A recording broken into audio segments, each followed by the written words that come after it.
நாகாலாந்தில் தேவனுடைய அசைவும் எழுப்புதலும் 4 லட்சம் பேருக்கு அதிகமானோர் கலந்து கொண்ட நாகாலாந்து எழுப்புதல் பெருவிழா. நாகாலாந்தில் இது ஒரு வரலாற்று நிகழ்வு. 2025 ரிவைவல் அண்ட் ஹீலிங் ஃபெஸ்டிவல் 4 நாட்களில் 4,05,000 பேர் வந்துள்ளனர். இறுதி நாளில் மட்டும் 1,95,000 பேர் கலந்து கொண்டனர். அநேக அற்புதங்கள், குணமடைதல்கள், பலவீனங்களிலிருந்து விடுதலை, மாற்றப்பட்ட வாழ்க்கை, இயேசுவுக்காக சுடர்விடும் இருதயங்கள் என ஆண்டவரின் வல்லமை அதிகமாய் வெளிப்பட்டது. போதகர் ஹங்கித் சஜ்வான் பழங்குடி தலைவர்களின் கால்களை கழுவும் நிகழ்ச்சி நடைபெற்றது. இது பலரை கண்ணீர் விடச் செய்தது.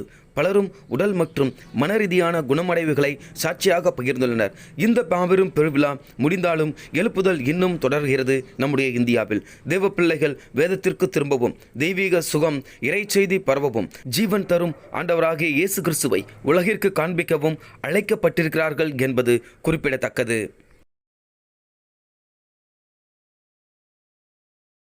கிறிஸ்துவுக்குள் பிரியமானவர்களே, கிறிஸ்தவ தகவல்களையும் செய்திகளையும் உடனுக்குடன் அறிந்து கொள்ள நமது வைரல் கிறிஸ்டியன் தமிழ் என்ற இந்த சேனலை சப்ஸ்கிரைப் செய்து கொள்ளுங்கள்.